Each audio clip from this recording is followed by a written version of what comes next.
Hello everybody. Welcome back to Cookie and Hayden's. I'm Car Boot Chris, and today we've got a special live. I don't normally go live on a Sunday, but Mr. Monumental minded me to death to do a live show. So yeah, I thought, why not? Let's do it. Let's talk about wholesale clothing and selling clothing, because we haven't seen enough videos this week about selling clothing already. It seems to be mental at the moment. It's the only thing that anybody seems to be able to sort of pick up, buy and sell and whatnot. So I won't waste any more time. I'll just get Andrew straight on. Andrew, I can see you in the green room there. Can you put your shirt back on, please? Can we cover up before we go live? I don't need to lose any subs. Come on, put it back on. Let's just bring him in. All right. Good afternoon. It's the comeback appearance. I'm back doing collaborations. Oh, well, at least you got some clothes on, unlike the thumbnail. Well, yeah, that. I tell you what, though, I look sexy in that thumbnail. I would. If you say so. You know, I tried out about 4 different images before I settled on that one. I literally Facebook stalked you, and I stole half a dozen pictures, which I'm going to delete immediately. At least it wasn't the Mankini one. Before Belle gets hold of them, and you know, we don't want that. Yeah, well, she might enjoy herself too much. Let me just see who's in the chat, Andrew, and we'll get started. Gary's in. All right, Gary. Dave Repairs, of course, is here. Is it a clothing challenge? No, I hope not. Anyway, I'm not into challenges much, really, to be honest. It's too much hard work. Tori's here. Hi, Tori. This is a nice Sunday afternoon treat. You live a sheltered life, Tori. Oh, no, I'm definitely a treat. Let's see who else. Al, I'm feeling supersonic. Monumental. I'm backstage listening to Cheesy. Oh, it was Cheesy FM. We had Cheesy FM on all our Alexas around the house. You can set up a group and you can say, play Cheesy FM on the Everywhere group, and it plays it across the house. We love it. It was awful. It was awful FM. Anybody watching, and I know I did this the other day, but anyone watching has got an Alexa or a Google, right? Alexa, play Cheesy FM. Cheesy FM. Thank God. See, mine's doing it now. I need to stop that quick. Hey, Google, play Cheesy FM. Right, let's get some music going. You want, hey, Siri, play Cheesy FM. Except don't, because it's like awful music. No, it's the best ever. It is not. It's just nothing good. There was Queen on. I don't know if you heard Queen, but it was on. I heard no Queen. Queen was on before. Damien's in. Hi, Damien. Welcome back. I'm here for the promised bare-chestedness. Oh, no. Steve Jackson. We've got Becky. Weird. I've just been on that website looking at the picture that you've used for your background, wondering whether to buy or not. Oh, tell us more in a minute, Becky.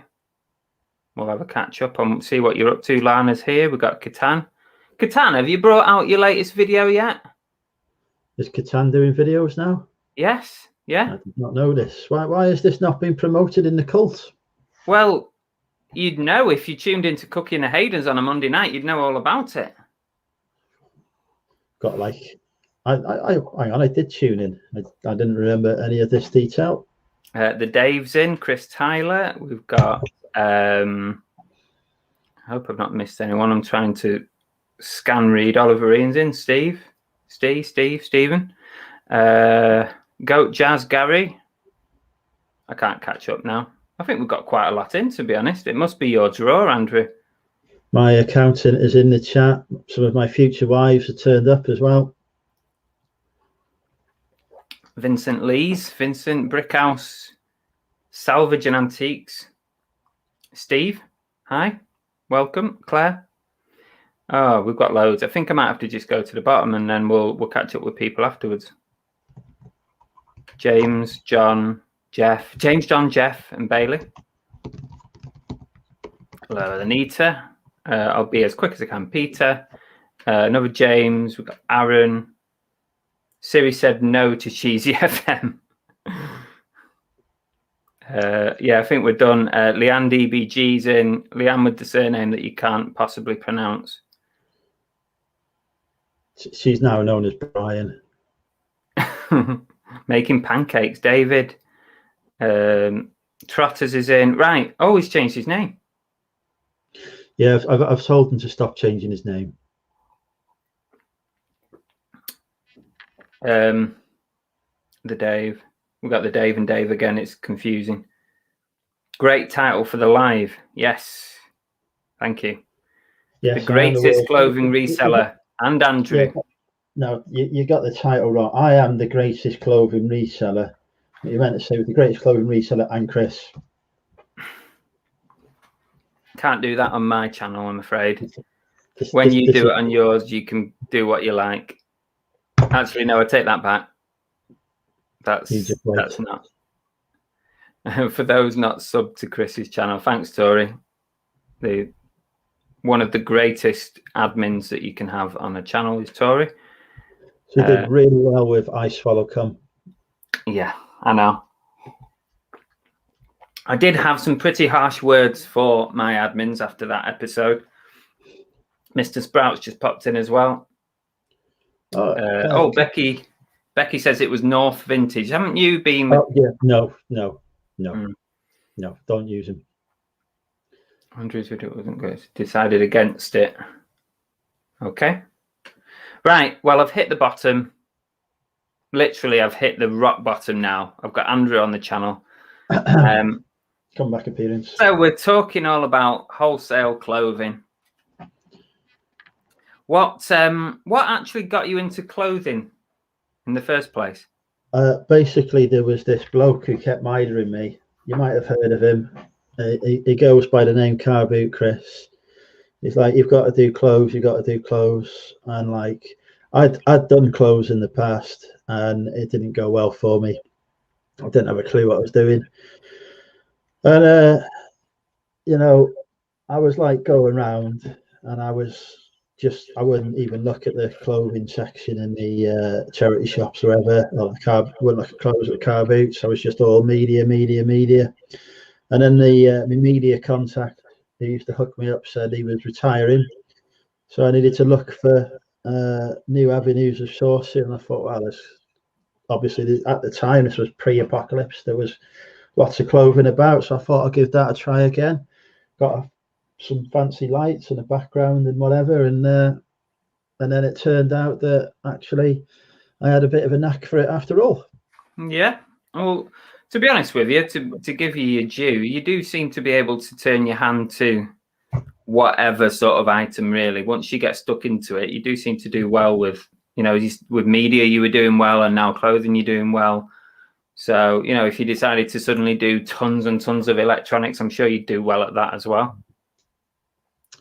Yeah, it's just like anything else. You do your research, you look at eBay sold, you see what the top sort of sellers are in there, and then you look out for them. Watch a lot of YouTube from clothing sellers, pick up the knowledge, and learn yourself by taking a few gambles. Yeah, definitely. Yeah, I think I first got started with, well, not really clothing as such, because I was probably a bit like you. I avoided clothing really at the start.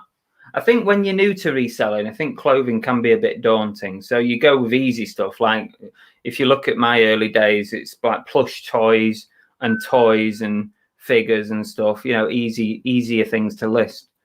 But I think you do start realizing that there's bigger profit in other items. And I'm not sure what my sort of moment was when I moved over to clothing, but certainly early days, I started going to the kilo sales. You bought some stuff from Pre-Loved Kilo, but they also do sales across the country. There's about 6 or 7 different companies. They're probably more than that even, that move around the country and do clothing sales that you can go to in person. And it's like normally £15 a kilo. And I think that's probably where I started clothing properly, other than charity shops. Bailey's got a question. Andrew has Depop. Do you, Chris? And how's sales going, Andrew? So how's your Depop?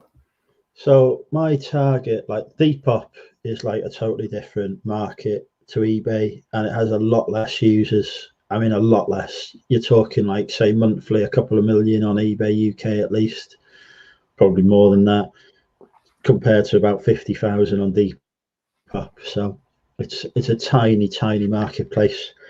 So my aim for January, sort of last year, I sold 6 items of clothing on Depop in 6 months, and that was it.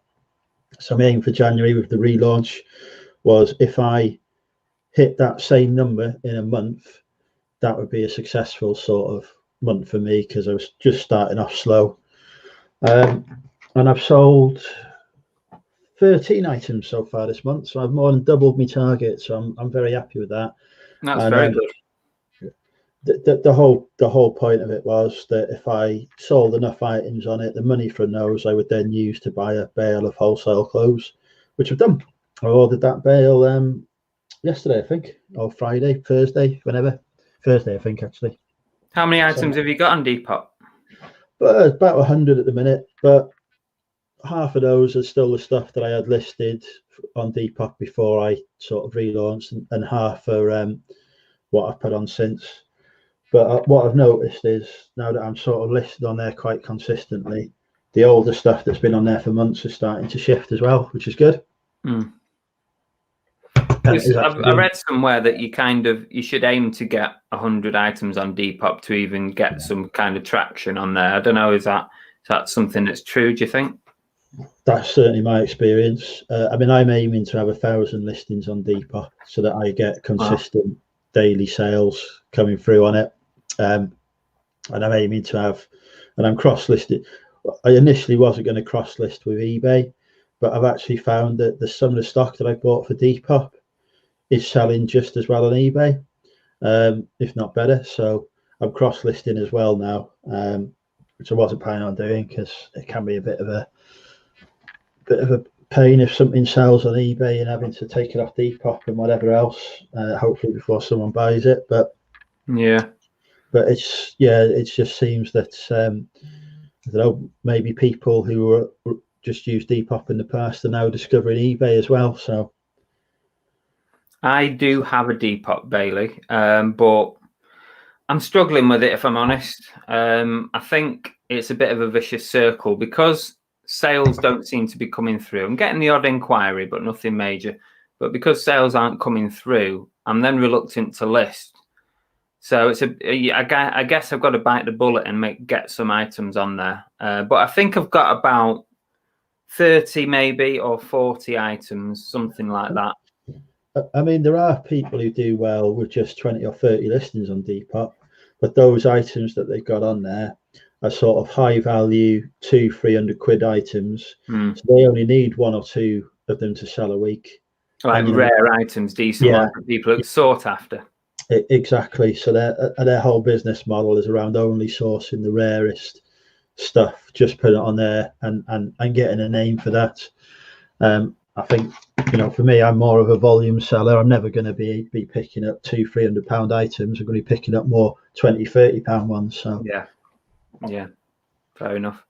Vincent Lee said reselling trade must learn, adapt, or give up. Yeah, you've got to keep learning, haven't you? Definitely. Tori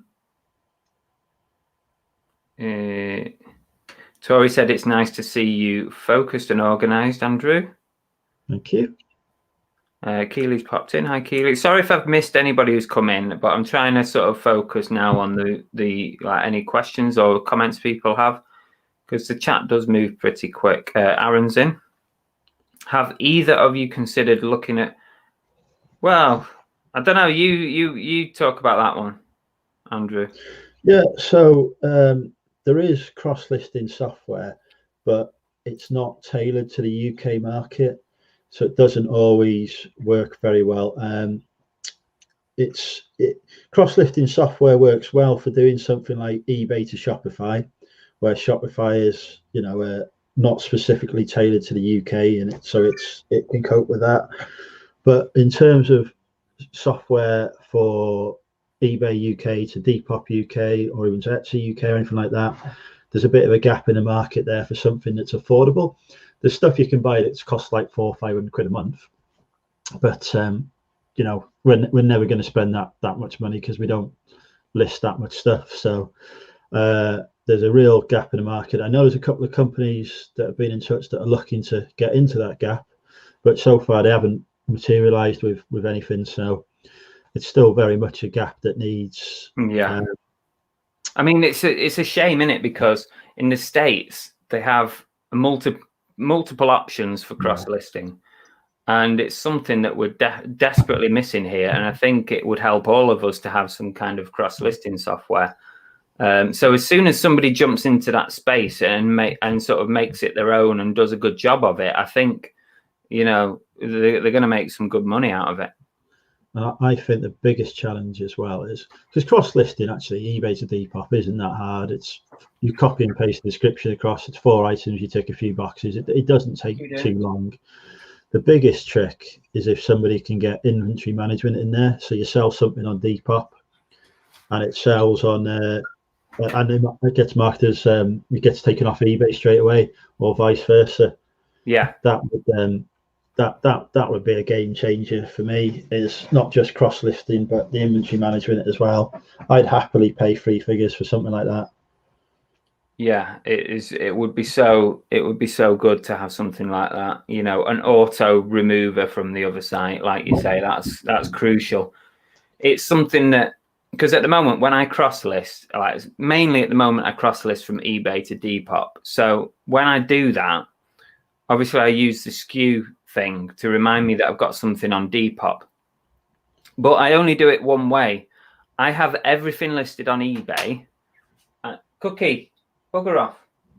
I have everything listed on eBay, and then I will cross list to Depop. I don't do it the opposite way around, Depop to eBay, just so that I can keep track of items.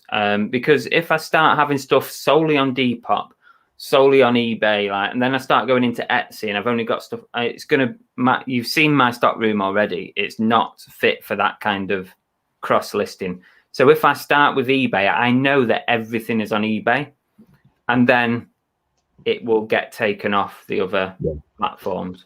Yeah, that's what I do as well. Everything goes on eBay now, and I cross list some stuff onto Depop that I know has a market on Depop as well. When I started, last year I had every item of clothing I had on eBay cross listed on Depop, and we wasn't getting the sales because it just wasn't the right stock. It wasn't photographed right. So on Depop, if you take pictures of stuff on a mannequin, they won't promote your listings. Why though? Why? It makes no sense. They don't like mannequins. They're okay with stuff hanging on a hanger, flat against the wall, and they're okay with model shots, people actually wearing the item. They really like model shots, and they really like flat lays where it's flat laid on the floor, but they just, for some reason, totally anti-mannequin. Well, that's all my listings fucked then. Well, that's probably doesn't help. People can still find it, but you'll be right down at the bottom of the search page, unless somebody specifically goes on your store. So that's why last year I wasn't getting sales. This year, anything I do now is hanger on the wall. I think I've got a video filmed that I'll bring out that'll show how I do it. White background remover, so it looks all right, and that's been leading to the sales. Yeah, interesting. Be lucky. I think we've probably answered it. Be lucky. I think obviously it's like anything. It's very much like eBay. The more effort you put in, the more stuff you put on there, obviously it's going to be more worth it.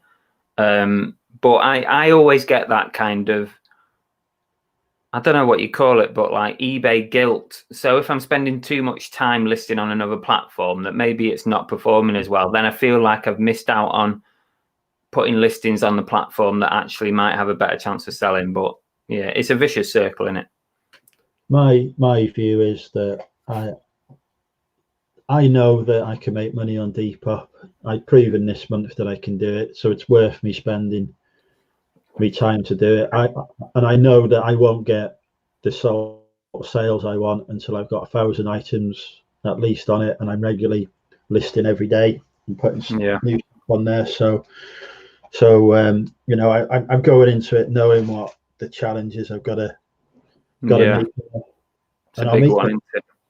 I just currently have on my board to do on a Wednesday to throw some stuff on Depop, like just to cross list. Even I'm struggling to keep to that. Tom's worried about the thumbnail. Sorry about that, Tom. Worried or turned on? Well, probably the latter, maybe. Controversial, but I prefer Depop. Selling more on Depop than eBay with half the listings and less hassle. How many listings do you have on there, Becky? Let us know how, you know, what you... I don't think that's a controversial view at all. I think that's just about having stock that appeals to the Depop market. Question for Andrew from Catan. My video involves the same time I order from North Vintage. My second half of the video is the bale, which I found shocking, but after some research, I think I could be okay. Should I revise the video or post as I'm livid with it? Post it. Yeah, just be honest about it, Catan. If you're not happy with it, be honest about it. But then if you find that actually some of it's okay, add it to the end, you know, put it on the same video. Yeah, just little bit of filming at the end. Like, really, I should do a follow-up to my North Vintage one. I did film the bale I got on opening from them, and the bale I got was not not the one I'd ordered, and B, not great. There's only about half the items in there that are sellable, but I added up the value of that half, and you know, I'm going to make a decent profit from it. Yeah. So I'm okay with that, but it has convinced me that no, I'm not ordering from them again. Southern Side, as I call him, the guys down in Chelmsford seem to be better than Northern Side for the bales. I've heard that North Pole are better for handpick than South, so you know, maybe that's just how they run their business. Tracy's obviously been suckered in by the thumbnail. So what she says, welcome, by the way, Tracy. What type of items do you sell on Depop? At the minute, it's mainly sweatshirts, track jackets, shorts are doing very well at the minute, weirdly, which I wasn't expecting. Tiny bras as well. Bras for people with like tiny boobs. Lana said Depop is definitely worth doing. Quick and easy to list. Yeah, I do find it very quick to list. It's good for that. I wonder if Belle knows how Chris spends his Sunday afternoons. Yeah, she's dancing. She's actually made me a butty, but I'm not going to do you the disservice of me eating it live on camera. I'll wait. Is Depop just for trendy clothing? Well, Says Tom. I wouldn't wear like most of the clothes I put on there, so that says to me that it definitely is. Lana says, Chris, you can go in and edit your Depops. Yeah, I'm aware it does that, Lana, and you can actually get software that plugs into your browser to do that for you, which I've had on a. Is it not a good thing to use? That's a big no for Depop. If they catch you doing that, they'll just ban your account, no questions asked. Right. I had a 7-day trial with one. I only used it once, but the other issue is as well with a lot of those software, they're quite scammy ones. They're just trying to gather your details so they can access your passwords and stuff. right. So yeah, definitely. So maybe not use those then. Yeah. Uh, If you've got a lot of listings and you want to bump them, the best way to do it is to hire a VA with a proven track record to do that. That's what the big Depop sellers do. They have virtual assistants who go in and just continuously bump their listings for them. Keely says, I've heard that Depop is like Instagram, that it's for younger peeps. You have to build up a following, use your hashtags, etc. The following's less of an issue. Good hashtags help, but you know, most of your people who follow you are just other sellers because they've heard that if you follow lots of people, you'll get stuff more promoted by the algorithm. Just see if there's any more questions that are jumping up at me. Lots of chat going on. Cookie wants a bake. It's sausage, Gary. Cookie wants a bit of my sausage sandwich. Dave Repairs has been talking about trying to write something that will cross list. But I would imagine that would be immensely difficult. Not that you don't have the ability, but especially with eBay's now item specific, millions for different categories and everything. You imagine trying to match all that up. Yeah, I think that's what puts people off. It's like the constant changing of eBay's requirements. Really, what you need is you need one of the companies from America just to transfer their software to, because they've already done most of the hard work, haven't they? But just make it compatible with the UK systems. I mean, I presume they'd need access to the eBay UK API as well, which I don't know. They've got to get through the back door, haven't they, to access it? But yeah, there's definitely one company whose name I forget in the USA that keep talking about coming over to the UK, but they haven't done it yet. No, I've messaged them a few times, and they just say, "Oh yeah, coming soon." And I was like, "Well, I asked you about this over a year ago. So what's your definition of soon?" Tom says lots of people seem to judge wholesale from 1 or 2 orders, but I've found that you've got to order a bunch to get a better idea of whether they're any good. Yes, it's probably true that, Tom. I think. Yeah, and like I would say, don't wholly go off other people's experiences, because quite often, like particularly in the vintage wholesale game, like they're not really geared to supply eBay and marketplace resellers. Their main target audience is people who have vintage shops or websites themselves that are happy to work with a smaller margin, because they've got regular customers who come in that they can sell to. So they're just getting stuff, particularly for those customers they've already got, and they survive on repeat custom. They're not, as eBay resellers, we're used to picking up stuff, for a few pounds and selling it for 30, 40 sometimes. We're not really used to, if we picked up something for 20 and sold it for 30, by the time we paid our fees, postage, etc., it wouldn't be worth it.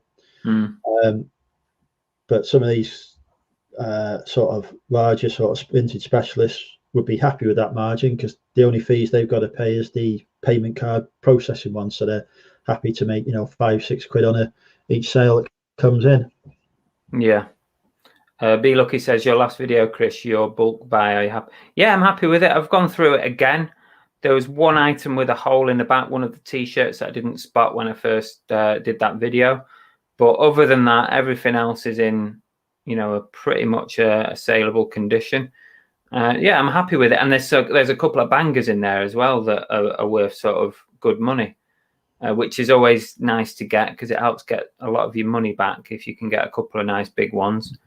But I think at this point now, we're talking about wholesale, but I'll just say this from the off that me and Andrew are not experts at wholesale. We are not telling you to use any particular company. There's loads out there. If you just Google it or go on Facebook they're all on Instagram. Just search wholesale vintage and you can find a million companies. I'll tell you, the best wholesalers I found have been through eBay as well.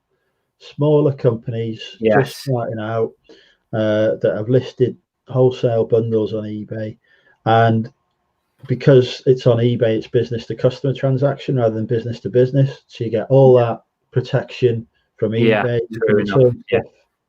You can return stuff for free if it's not as described, which you can't do if you bought direct from a wholesaler on a business to business. You'd have to copy the return postage yourself unless they were really kind to you. And the North Pole vintage order I had to return half of that, and I had to pay the return postage, which is only a tenner. And I prefer to do that than you're better off, really, aren't you? You're better off to get your money back than to be lumbered with it.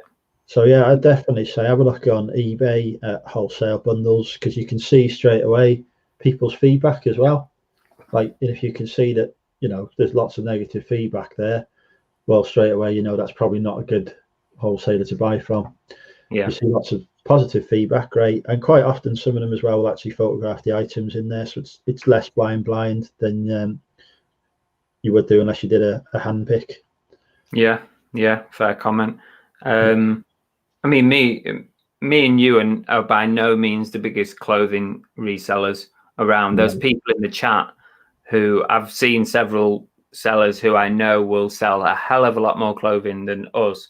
Yeah, and we're just talking about our experiences. That's it. We're just talking about our experiences. We're not claiming to be anything amazing, but I would say always do your own research. And it's difficult sometimes. You see somebody get a bad haul and you think, I'm never ordering from them, but that doesn't necessarily mean it's always going to be bad. At the end of the day as well, you buy blind. If you buy a blind lot, you are susceptible to receiving good or bad. You've got to accept that at the end of the day. Becky says she's got 300 Depops. She sells about 40 items a month, average selling price £15.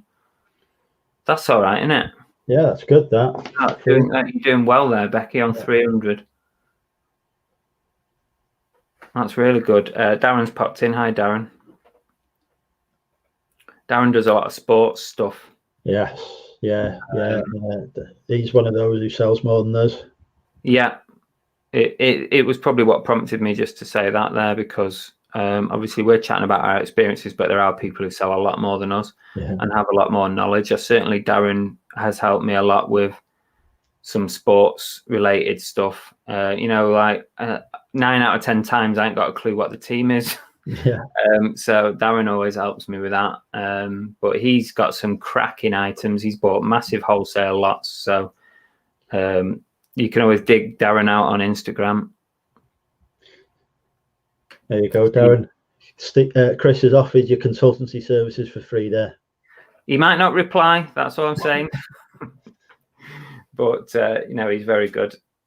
At least go and have a look at what he sells. It's brilliant. Question for Andrew: do you sell normal adult sizes? There's another YouTuber I watch that only sells smaller sized items. Yeah, no, I don't niche down like that. Larger sizes sell better than smaller sizes, whatever the platform. There's more fat people than thin people. I think he's taking the mick out of me sometimes there. Are you taking the mickey, Steve? He's saying that, but he's a couple of bits he wants to buy off me from that haul. I'm just gonna. Oh, there's lots of hellos. Channel names popped in. There's a few new people in. Welcome to the chat. We're talking about wholesaling and clothing in particular. Darren said that haul looked great. I'm going to give them a look for sure. I think it's worth looking at. It's always worth trying different places. I've moved around. I've tried, God, I don't know how many wholesalers I've tried now. I must have done 7 or 8 different wholesalers easily. I try 2 or 3 new ones a month. Not because I've got 5 wholesalers that are really good, that I trust to supply me with stock and everything. But sometimes when I've got the money in place to place an order, they haven't got the stock I want. So I'll try somewhere new. I just move it around. There's some companies I deal with that always have stock that I want, so I'll always get an order. But others, are well known and sell out quick. Mike says, I have a company near me selling bundles of clothes, and they have said to make it fair for everyone, they have included Littlewoods, is that? Littlewoods, 20-year-old new. Oh, Littlewoods, 20-year-old new stock mixed in. Fair dues if that's what they want to do, I suppose. Yeah, I'm not convinced that like Berkletech stuff sells that well, though, to be honest. Even if it was new. If it was St. Michael, Marks Spencer, slightly better quality, maybe, but Littlewoods isn't like, even 20 years ago, wasn't renowned for having great quality and great design stuff. So yeah, I mean, it's probably not. It wouldn't tempt me in, put it that way. No, the high street sort of stuff it doesn't interest me one bit, really, to be honest. Digging for deals in Missouri says, was it hard for you both to start out? I'm having trouble starting eBay and this YouTube channel. Starting on eBay, well, I was part-time on eBay for pretty much 5 years whilst I had a full-time job. So I really built it up in that fashion. And with YouTube, you just got to keep plugging away, because that can be a real hard slog, because there's so much competition from reselling on YouTube at the moment. I mean, I not say competition, but there's so many options for people. There's so many choices for people to watch that you just got to keep putting out good content and hope that some of your videos take hold, if you like. Don't know about you, Andrew. Was it hard for you starting out? Well, on eBay, definitely. There were many times where I was like, didn't you start eBay and then stop and then start again? Well, I started eBay initially selling used cars, which was like the stupidest thing ever. Don't do that. Because I'd bought like a camper van and sold it for $1,000 profit, and I was like, oh, I could do this, if I'm going to make like $1,000 on everything. And I didn't. I ended up losing thousands. So yeah, that was stupid. And then like about 2 years later, I came back to it when I discovered Nick Hills's YouTube stuff and Ben Fitzpatrick. And obviously I thought, yeah, maybe I shouldn't have gone with cars. And I started reselling other stuff, and that went okay. But even then, like the first year, 18 months, there's at least 2 or 3 times where like I was just like, this isn't going how I want. Maybe I should just pack it in. And one time I come very close where I just had like a month of just awful sales. And then I spoke to Shazad, I don't think he's watching, and he gave me a few tips to try and bring some sales in that really paid off. And ever since then, it's just grown and grown. Like last year was just ridiculous. And that's with you being, doing a full-time job as well, yeah. Which is impressive, to be honest with you, that you're able to maintain what you do on eBay and YouTube and do a full-time job. I mean, YouTube is less hard for me because I don't, like, for example, know how many subscribers I got. I don't know how many likes I get on a video, any of that, because I do YouTube just purely for social reasons, really, and to help share some of my experiences with other people. I don't, like, for some people it's part of their business, because it brings in a decent income and people can use it to sort of promote their products and, to raise funds and whatever. I thought about doing that at the start, and then I realized that takes a colossal amount of work. It really does, far more than reselling on eBay ever does. And I thought, I don't have, like, for reasons Chris says, I don't have the time to dedicate to YouTube to grow it in that way. So I changed my emphasis. Fair enough. No, that's sometimes you have to focus in on, you know, what's taking your time up and is it worth your time? Definitely. Yeah, so, Keely says, what are the Depop fees? 10%, isn't it? yeah, 10%. Pretty much 10%. And your PayPal fees, which I think are 36p plus Of course, yeah. 2.9% as well. If you use PayPal as your main transaction on it. There's Depop payments, but I think they only offer that to verified sellers, which is Stripe, and I think that's 2% fees rather than 2.9. Darren said he's always there to help, especially Excellent. sportswear expert, I think is safe to say. If I have the American sportswear brands, I just message one of the American subscribers, and you know they tell me within 5 seconds what team it is. It's brilliant. I'm very grateful to them for that. Chris, you should do a regular Sunday brunch show. Well, another show, Kitan. I mean, how many shows and videos should I do in a week? Now everyone's here for Andrew, clearly. Otherwise, if I'd have gone on my own, I probably would have had about 20. We are going to do like a monthly show, Kitan, where we discuss like whatever topics the chat wants, and we'll switch between my channel and Chris's. This is new to me. This is the first time I've heard of this. We discussed this. We said we were going to do it monthly. This was like the whole conversation. Okay. We said do it on your channel first, then my channel next. Becky says, I was in the same boat as you originally, Chris, but if you put in the time and initially get your numbers up in next... Right. Okay, I'm inspired to get my numbers up on Depop after this. I'm going to do it. I'm going to hit that magic 100 numbers and keep bumping them up all the time. So there you go. Leanne says small people need clothes too. They do. They just don't pay as much.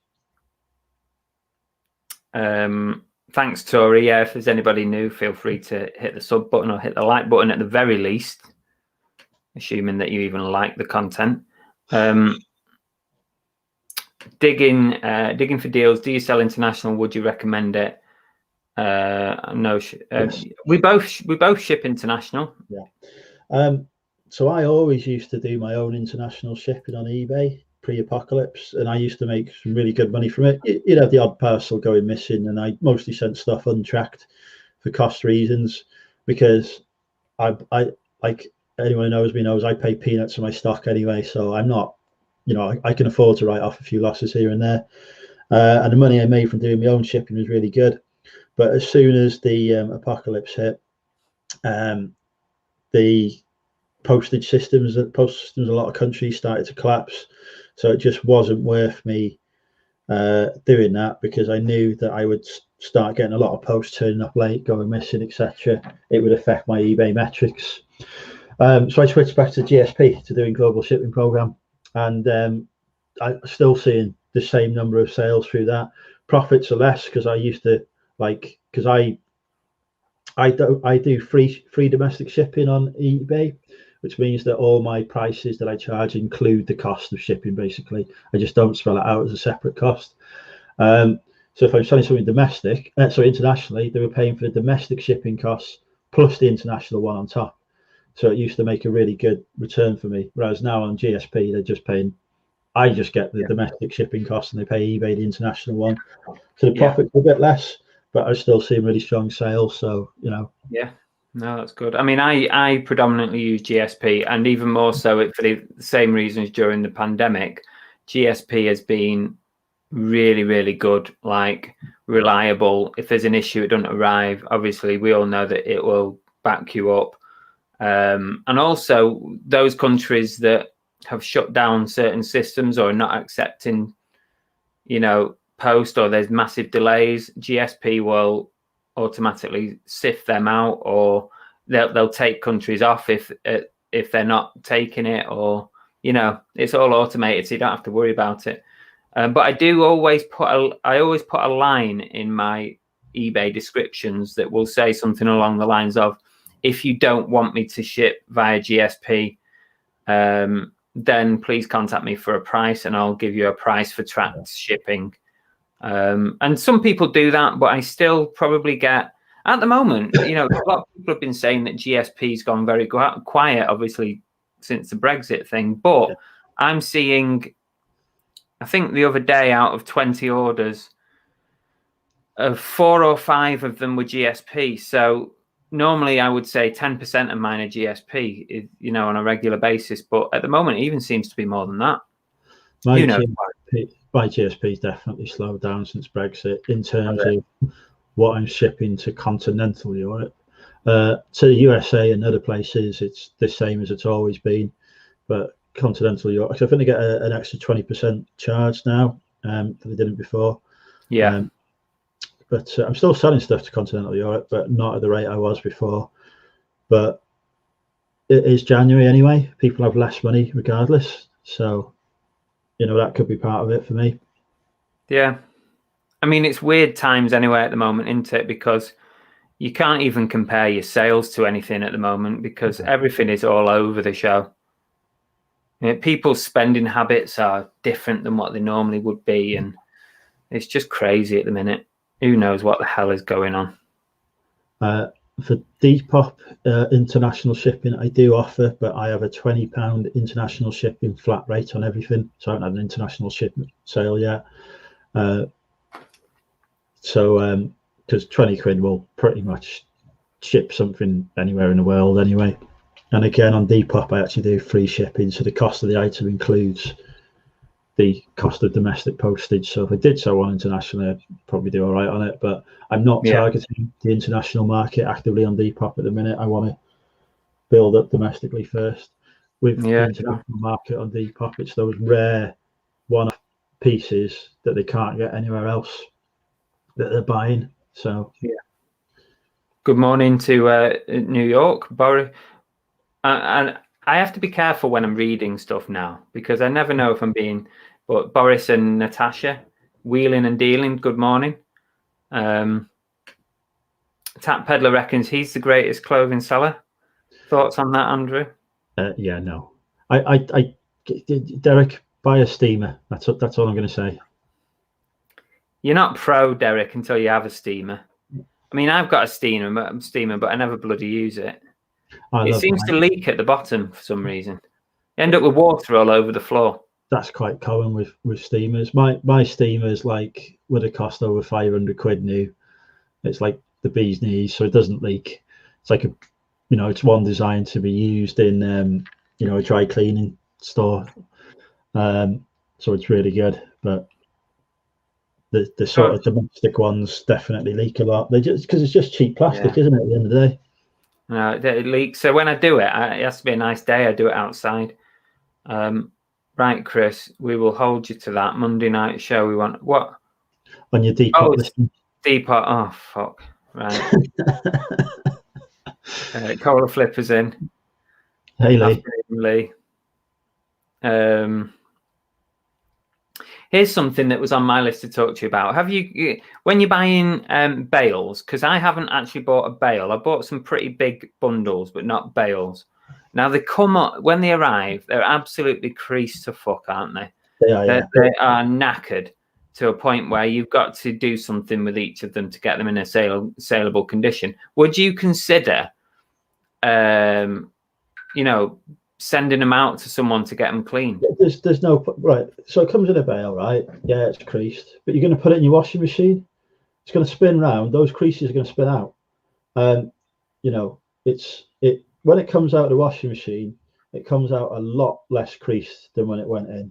If you're using I use obviously the lowest wash, 30 degree, 2.5 hour cycle. It doesn't come out looking like what it did, and you need to wash everything that's in the bale. You should be washing all your second-hand clothes really anyway, but you definitely need to wash stuff that comes in a bale. Just bang it all in the washing machine. It comes out a lot less creased than a quick steam. So yeah, it's not really like as bad as it looks once you've given them a good wash. Some people are looking at like local services that will take bags full of stuff and steam them and iron them for you. Is that something that you do? Nah. No. It's like the problem is, so like it's like Get when your mum doing it. yeah, well, I've got an employee who does that for me. The problem is when stuff gets folded up to come back to you, it puts a crease in it anyway when it's folded. So I've still Well, got to run a steam the over. fold crease isn't so bad. It's when you've Yeah, got those horrible cracking creases that but they have. you still got to do something with the fold crease before you take a picture. So I've still got to give it a quick steam to get rid of that. So I may as well just steam the whole thing. It takes seconds. You see, if I was back up north, I'd be bagging all my stuff up, dropping it off at my mum's, and I'd give her some money to do a shopping with or something. Right. So you give her like about a £5. I'd give her a £5. She can go and get a microwave meal or something. Here's 100 things for you to do, and here's a £5. My mum charges me £9.50 an hour for her services. So bloody hell. So I'm making sure that she's focused on stuff that's actually going to make me money. Fair enough. Are you doing a listing on Tuesday again? Chris seems to be going well. I might do. I've not decided, Keely. We'll see. Possibly. Oh, I wish StreamYard would sort the chat. You know, when it jumps, why does it need to do that?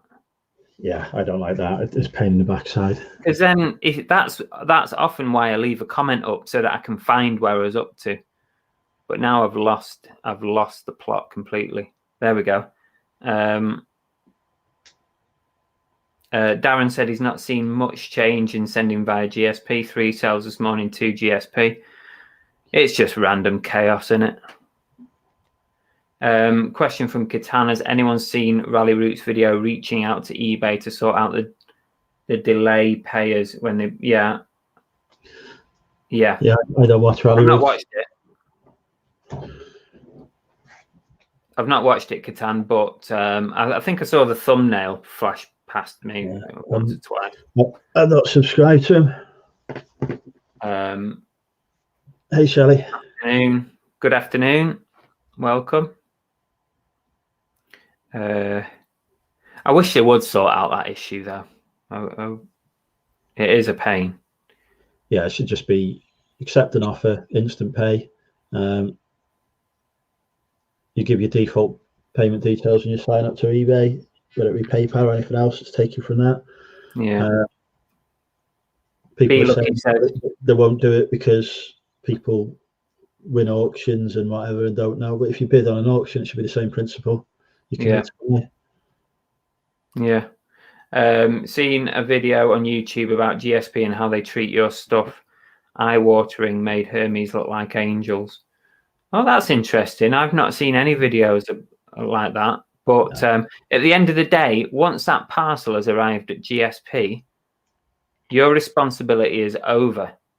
So if it's broken or gets lost, yes, it's annoying, but you've got your money. The buyer will get their money refunded. So it's up to eBay. If they want to treat it like shit, then you're going to be covered. Is this a Vault vintage jobby? Is what? Sorry, we're not doing a unboxing or anything. We're just talking about wholesale clothing, if that's what you mean. Let's see if I can make it to the bottom, because then I've got a couple of questions to ask you. I was waiting for steamers to come up. You remember when Andrew tried to build one? It didn't go well, did it? No, that one was. So that was like the highest rated, highest reviewed steamer on Amazon. There were loads of good reviews on Google for it and whatever. It's just awful, absolutely awful. I've never successfully steamed an item of clothing with it. Just about to buy a £600 steamer, second hand for 150, and he said, "Oh, not from me, Anita. I ain't got a clue." She's getting. I've got like a £40 sort of cheap one that leaks all over the floor. So just give it a try before you buy it. Take a few clothes, see how it goes. Yeah, I'd be happy for you to test it out. Cola says, "Yeah, steamer and lint roller. Yeah, these things are just brilliant. You got to love those." What? Oh, Kitan was talking about this the other day. A Pulte is the best steam iron. Yeah, I have no idea how to use an iron. Oh God, what you like? Here we go. Lana says I took a load to the laundrette, worth the money. See, that's an idea. Laundrette. Don't even know if we've got a laundrette around here anymore. We did have one, but it's. Do they even exist anymore? Yeah, obviously they do, but I don't know if there's any here at all now, because the one that I did know of is closed. So Becky's got an idea. Hang stuff in the bathroom when you shower. yeah, because it steams it. Cola says my wife does the steaming and measuring. I do the photos. And like, you got a good system going there. I'm trying to get Annabelle to sort all my crease stuff out, but she's not having it. A good steamer, like, it really does take seconds to get creases out. It takes as much time to measure it as it does to steam it. Derek says I doubt eBay will ever change because of rally routes, but maybe one day. Yeah, I don't think they'll change anything based on one person's opinion, no matter how big they are. Well, in eBay terms, they're not big, are they? That's the thing. They might have a bit of a YouTube following, but they're not a big seller on eBay. You know, eBay is going to listen to the people who are doing millions and millions of pounds of turnover. Yeah, that's the people who they're going to listen to. Tori doesn't use her steamer. If it needs an iron, it gets photographed, flat lay. Fair enough. Tap peddler uses a mannequin. Oh, I'm so close to the bottom. Tap peddler also has a man, woman, and child mannequin. I only have this one here. That's the only one I have. I've got a man and a lady mannequin, but since I stopped using the mannequins, it's improved the amount of time I take to list stuff, and actually my sales are better on stuff that isn't on the mannequin. Bailey says, what do you think is the best way to store your clothes? I've seen many big clothing sellers use hangers and rails.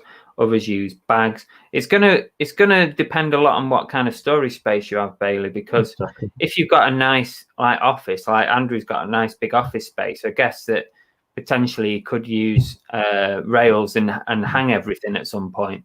But for me, I've got a garage and that is it. So I fold everything and I put it in category tubs. So I have T-shirts, I have jackets, sports jackets, jumpers, hoodies, all in different categories, all folded up. Yeah, I use clothes rails and hangers because I've got the space for it, and it makes it easier for me to pick it when it sells, or if somebody's got questions about it, ask for additional picture, etc. It's quick for me to get it. What kind of order did you put it in? I've got like so each clothes hanger has on Tipex a number on it, so like number 1, 2, etc. Then I've got SKU1, SKU2 in the custom SKU field. If it sells on Depop, but I need to say what it is because I'm cross-listing from eBay.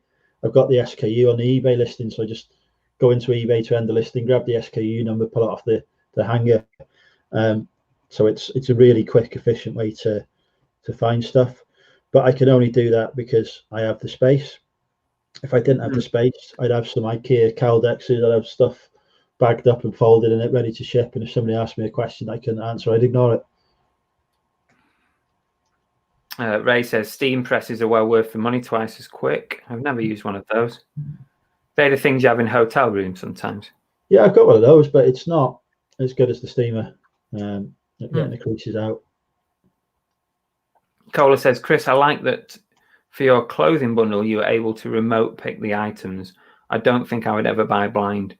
Yeah, it's definitely the way to go, I think. And I've done 3 or 4 of these video picks now with that company, and they've all come out pretty decent.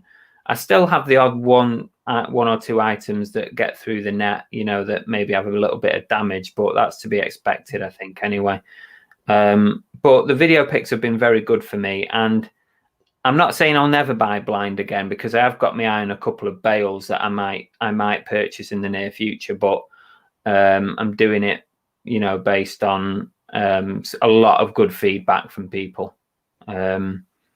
Plus, when you buy bales, the average price of each item goes down considerably because you're buying such a massive amount. But yeah, video picking, if you want to minimize the risk at the moment, that's the way to go. But I would always say, if you can get to your local, if you're able to go to your local warehouse or a vintage warehouse, or go to one of the £15 a kilo sales, that's the best way to buy, because you get to feel the item, check it over, make sure the zips are working, make sure there's no holes, all that kind of stuff. You can do it yourself, and there's nothing better than seeing it in person. I'm pretty sure everyone would agree with that.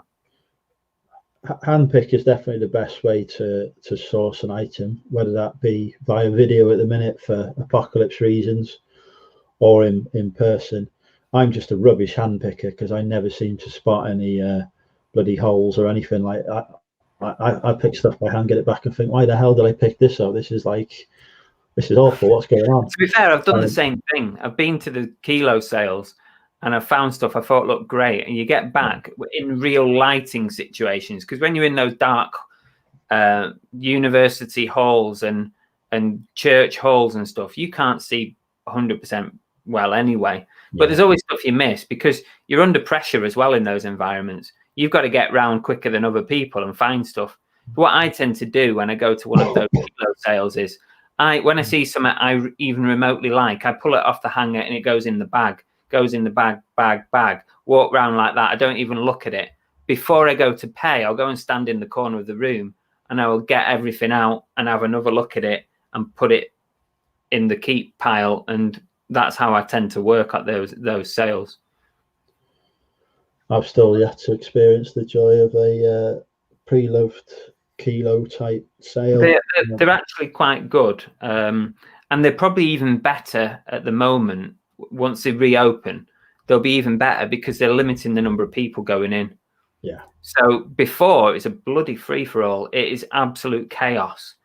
Normally, you know, you got loads of studenty type people in there who are just running around like idiots. And it can be really, really busy. But now, because the pandemic, we're still doing social distancing, they're limiting numbers. So now's the time. Once they reopen, now will be the sort of time to go. Yeah.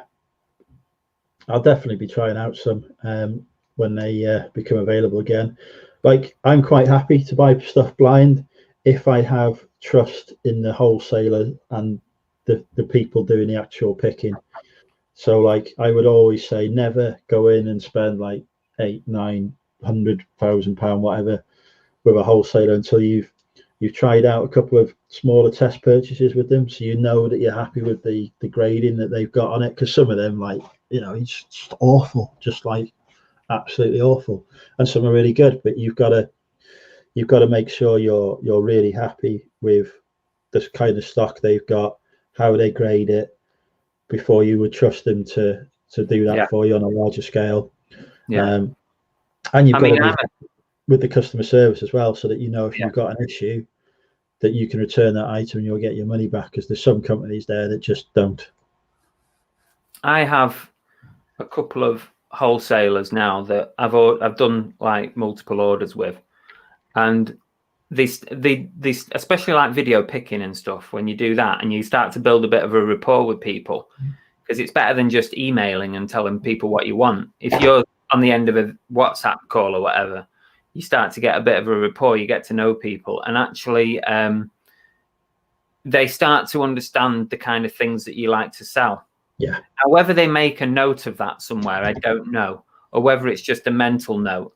But sometimes you'll get a message saying, like, I've had it in the past where someone's contacted me and said, Chris, we've had a new delivery of cycling jerseys, for example.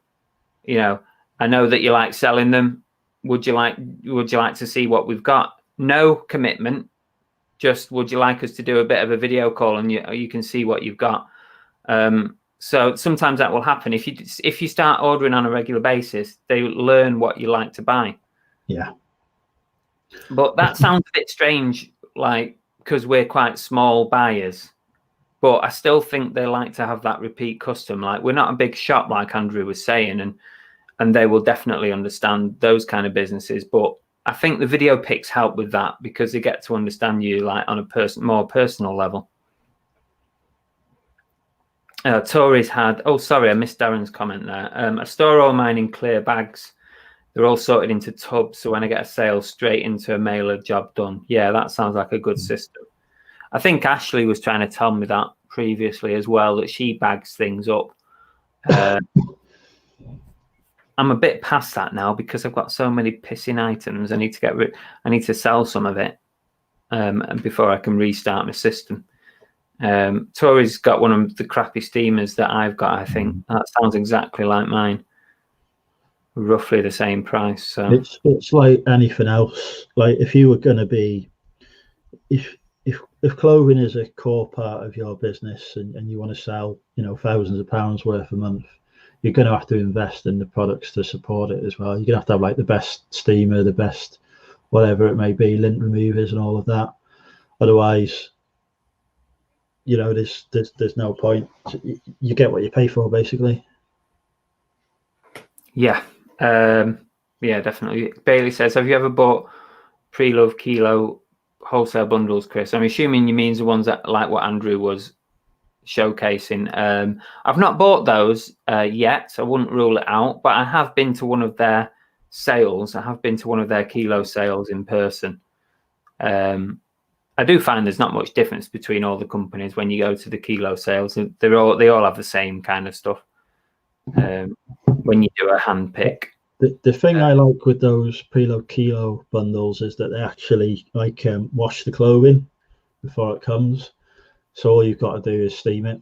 I had one item with a mark on, and that was it.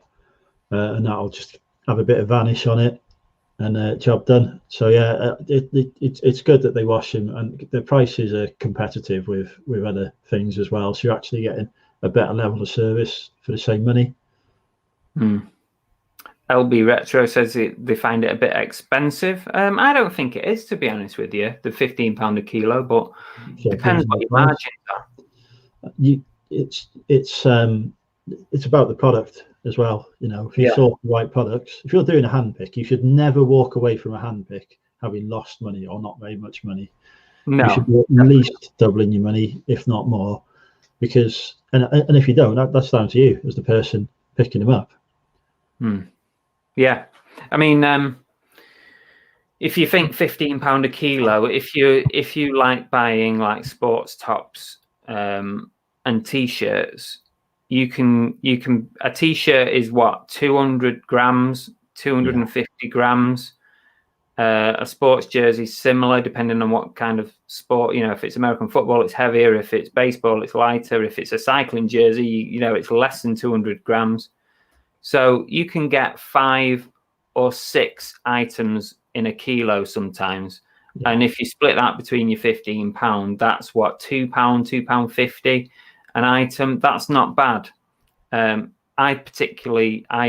don't like selling anything less than £10 or £9.99 now is my lowest price bracket. So I don't like picking up anything that's going to be listed for less than that. So I always look for the higher value stuff. Right. But it's a lot based on experience as well, isn't it? Because you need to know what's going to sell, or you need to have, I'm not saying you need to know what's going to sell, but you need to have that sort of instinct that jacket looks cool, or it's unusual, or it's got a badge on it that people like to see. You know, for example, if you see a jacket and it's got an American flag embroidered on the arm, that can be a better seller than not having the American flag on the arm. So stuff like that you need to home into. So I don't even know where I was going with that anyway. Tori says the place I go for vintage is really good but expensive. She's only making 100% profit on each. That's a good markup for wholesale. Doubling your money. Be more than happy with that as a markup. That's a good markup. I mean, you know, unless that profit's like £2, but if it's like 20, 30 quid an item, brilliant. So if you buy it for 20, you sell it for 40. But you have to sell it for probably closer to 60, wouldn't you, to get the 100% profit? Take off your fees, your shipping. Yeah, to get your thing off. Yeah, depends if. Well, yeah, Tori's talking about profit, isn't she? So, yeah, it's not so bad. You could do a lot worse, Tori. I think sometimes you get caught up because you see, like, when people pick up, you know, £3, £4, £5 items and end up getting £40, £50 for them. They're not always the standard. No. It's like they're the more rare items, or it doesn't happen that often, should I say. You know, you might get a bundle of 50 items, you might have 3 or 4 that can get you that margin. You need your bread and butter items as well to build your store up, to keep the activity up, to bring eyes and onto your products and stuff. So, you know, I'm always happy flipping stuff for a few quid profit if I know that I've got, you know, potentially a new repeat customer coming in as well. Darren says he uses Vintage Wholesale Company in Hull. Yeah, I've seen them, Darren, but I've never used them.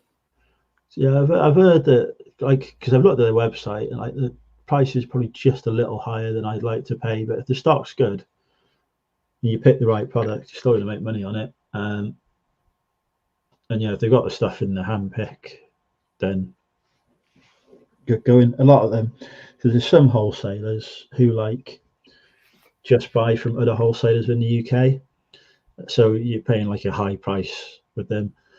Some of the bigger companies like Vintage Wholesale companies are actually importing the stuff from abroad. You're going to get better, rarer stuff because it's never been sold in this country before, and hopefully better margins as well because their economies of scale should be good enough to charge a bit less. Tori's got an example. She bought a jacket for 45, sold it for 110. That's all right. So you can get a decent return on that then. You think you know, actual pounds and pence in your pocket. I'd happily do that. The margin of 100% is good when it's like higher value like that. Obviously, it's not so good like Andrew was saying. If you bought it for a £5, sold it for 12 or whatever, you don't really want that. But if you can scale that up to that kind of level, that's all right. If you only need 3 of those sales a day, you're making a full-time wage. Exactly. Here's a question for you then, Andrew. What, now that we're at the bottom of the chat, what's the biggest amount you've spent in one go on clothing wholesale? It's got to be hundreds. I mean, like probably about 340, 350, something like that. I'm trying to think. I mean, in one go with one supplier, probably about 300 or 400 quid, I'd say. Yeah. I've done 800 is my biggest, and that would then go into the I am the biggest clothing reseller here. I guarantee I've got more in my backlog. Yeah, I absolutely believe that 100%. Yeah, I've done £800. I did a video on it. I think it was the same company that I did the last one for, but yeah, I would I'd happily spend that money with a company if I knew that they were good. I'd have no problem doing that at all. I think if you've got that trust in place, you're going to make the money back. Go for it. That's an example though of when you're doing a video pick, you can get carried away, so you have to be careful. Yeah. I got a bit carried away on that one. I didn't realize how much I'd actually said yes to, because I just kept seeing great stuff. It was like they go through the rails like this, and they ask you to say yes or no to it, or you can, have a closer look. Can I have a look at the tag on that and stuff like that? That's fine. And I was going yes, yes, yeah. Oh, I couldn't say no to it because you don't want to leave it behind. That's the problem. You don't want to leave it behind. But this time, there's one that I did this week that I did a video on. I was much more picky because I knew what to expect, that there was going to be lots of good stuff. So I was like, oh, under normal circumstances, I'd have that. But actually, I'm going to say no to it and hope that there's other stuff that's coming. So you've got to be careful, you get carried away. I've already said to my supplier that I'm going to do a video handpick with. I said, look, I'm not doing it until I've got £1,000 in my back pocket. And I said, that's not because I'm going to spend £1,000 with you. It's just that if you show me that much product that actually I want to spend it, I want to have it there. Yeah. not be regretting what I didn't buy. So, which is fine because they still get hundreds from me a month anyway, so I'm not too bothered waiting for a bit. Darren said he buys £5 rock band t-shirts and usually gets £20 plus for the ones that he picks. That's good. That's great. Yeah. That's really good. I like picking up music related t-shirts. I really do. The problem that I have is that I'm not able to read t-shirts properly. Like Bruce Springsteen, I'm not able to read that. And Aerosmith. Oh, shocking. If you watch that video, it's shocking. I'm like, because it's here in front of my face, I can't see Springsteen. It's too close. And then when I'm watching it on the premiere on the screen, I can read it straight away. I've done well selling band t-shirts in the past. They always do well. Band t-shirt, well, WWE t-shirts. Harley's always popular. But people know about these things, so like they're always the ones that people are going too quick. There's other t-shirts that you can buy that make as good margins, but you don't shout about those on YouTube because then everyone will start looking out for those. Yeah, true. Any of you watched Retro Jamie, the channel? Yeah, I like Retro Jamie's channel. Yeah, it's good content on that. I'm not sure I've seen that one. I'll have a look. Tori said, like I say, it's expensive. Last time I went, I spent £547. 15 items. Wow. Christ. That's a high average price. 50 quid an item. But I guess if you're able to get £120 each, then it's worth it, I suppose. Yeah, it's just how long before you get the capital back as well, isn't it? That's the other thing. Boris and Natasha said, when I'm filming for our YouTube channel, I always end up buying more, but need to be more selective. Yeah, because you're thinking about content creation, aren't you? And you're thinking what will make interesting watching. But I think you got to be careful with that because it's does your YouTube channel bring you enough views to if you've got 50,000 views on a video and you've spent a bit extra on your stuff, then you're going to earn it back on your YouTube, ad revenue. But if you've got a lot less than that, then it's not worth doing it for the sole reason of YouTube. Whereas with my YouTube videos, then they're not going to bring it. They're bringing about 2 or 3 quid a video, so they're never going to pay for a haul. So when I'm buying a haul, I want to try and make sure it's good from a good supplier. Although, interestingly, my new series are like the sub £100 blind buy ones. I'm less worried about that because I'm in a position now where I don't need the stock, but I've still got money coming in that I can spend on stuff. So I may as well spend it on helping out the community by identifying some good and bad suppliers for people who are looking to start out. So my next order that's coming in is from every top brand. We have a terrible reputation. So my review will be like, is this actually worth buying from? Is this reputation deserved? Or if you source the right product, does that overcome it? So I bought 25, I think, vintage skirts. And if they're rubbish, then it's 70 quid gone. But and at least you've got a different outfit every night, if failing that. But it also gives me knowledge around the vintage skirt market, which I have no knowledge around whatsoever. I have not a clue on skirts.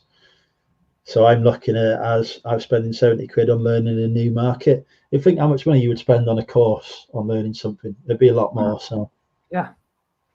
Everyone's taking a piss out of my Springsteen error. Well, at least I'm only human. Let's put it that way. I mean, you've seen many different errors that I make on my YouTube channel. I genuinely could not read that writing so close.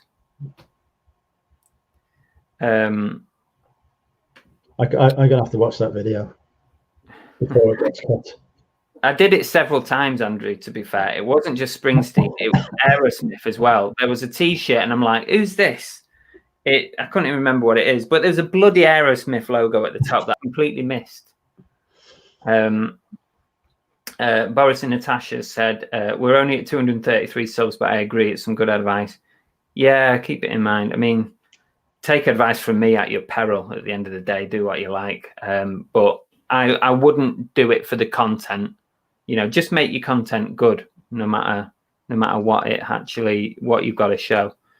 Whereas I will quite happily buy stuff just for the disasters that'll ensue. It depends what it costs you, doesn't it? Depends what it costs you. If you've got the money there, fine. But if you haven't, you don't want to throw away good money. No, just think about what your priority is. Where's most of your money coming from? Is it from eBay or is it YouTube? And then do it based on that. When I first started out, I failed to pick up loads of vintage heavy metal tees and also vintage Mambo. Yeah.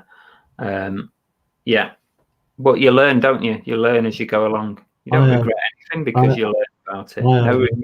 No doubt at all that, like, I've been in charity shops and I've looked at stuff and passed over it thinking that's worthless, and it's probably been worth like 100 quid or whatever. You just don't have knowledge. You gain that knowledge over time. You do, yeah, absolutely. I've missed loads of stuff. When I first started out clothing, I was just looking out for brands that I was aware of rather than brands I'd learned about, and that's all you can do, innit, at the end of the day, because that's all the knowledge you have until you learn about it. It is. You start to learn what sells well for you, and then you buy more of it, and then you get adventurous and start taking a risk on other stuff. And sometimes it works out, sometimes it doesn't. It's like what I always used to do at boot sales. I mean, remember boot sales when we used to be able to go to them? I always used to try and pick something up at a boot sale that I knew nothing about, as long as it didn't cost me a lot of money.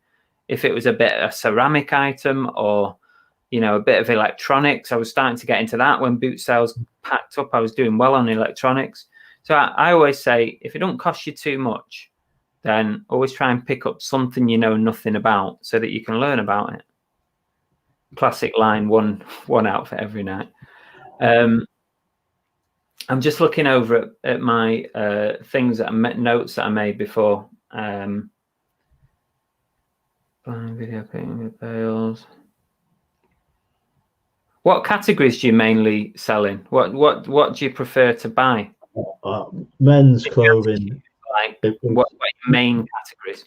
So men's clothing's my favorite now. Like, and I prefer tops to trousers, because, like, I don't know how other people find it. Like, every time I pick up a pair of jeans, say, or not every time, but quite often I pick up a pair of jeans, the bloody fingers have shrunk from the size that was on them.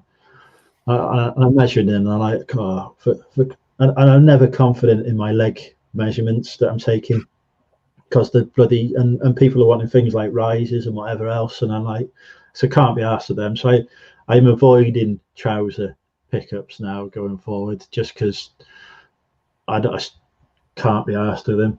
I much prefer tops. Like, I'm quite confident at the top that even if the label on it and size bears no relation, I can pick a UK equivalent size just based on the pit to pit and the length. So I prefer to sell, like, men's tops would be my preferred category, but you can't. I can't stick at that. I've got to be brave and go into other things. So, like, my biggest ever sale personally has been a woman's dress.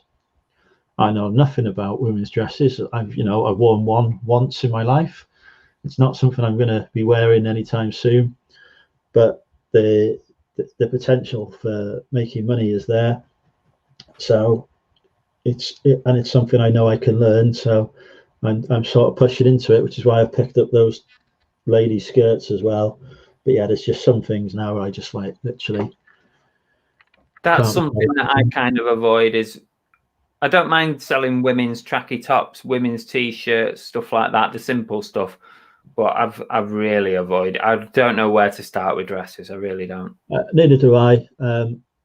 I'm just taking the same approach I do to anything that I pick up on eBay. A little bit of research when I see the item. Have a look on Solds, whatever. If I can see stuff like that is sold for good money and the price is good, I'll give it a try. Tori says you need to get into shoes, Chris. Lots of money. Yeah, something again. I started looking for them back end of the car boot season because people were telling me on the boot sale videos I'm missing trainers. There was loads of trainers that I was missing. So I actually actively started looking for shoes and trainers, and I was picking a few up. And then it all just went off, and I've not really got back into it. But yeah, I know a lot of people do well on trainers. I do well with footwear, but I prefer picking up brand new stuff for the shoes and the footwear. It sells quickly, and I know there's no issues with it because it's new. And you know, there's plenty of stuff you can get on retail arbitrage on the shoe front that makes decent profits. I do pick up used footwear, but I've had issues before where it just needs the time I'm spending cleaning it up and getting it. I could have listed 3, 4, 5 items in that would make me better markup.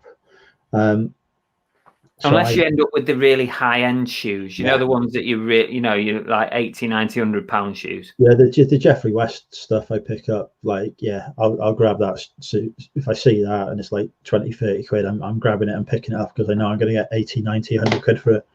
Or Church's shoes, another good brand that I would look out for. Lokes are okay.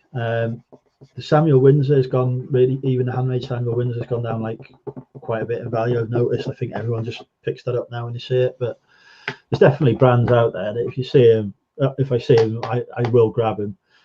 But sometimes the shoes are just like, you know, there's a reason somebody's selling them. Have you seen? I mean, I've seen quite a lot. You know, when you're looking on the wholesale companies, I've seen a lot of bundles of shoes and trainers. Yeah. Have you ever done one? No, I know Dan's a lot of tap. He's done a couple, but I sort of look at what he's doing. He's like I say, he's having to spend a lot of time cleaning them up, and it's not like, you know, a jumper that you can bang in a washing machine and the washing machine's done the job for you. You know, you've got to spend that time yourself to do it. And with me being part-time, I've got to be, you know, time is my most precious resource. So I can't devote the time to something that's going to take a while for me to clean it up and get it ready to list. When I know I've got 10 or 12 other items ready to go, I'm just going to be doing those ready to go things.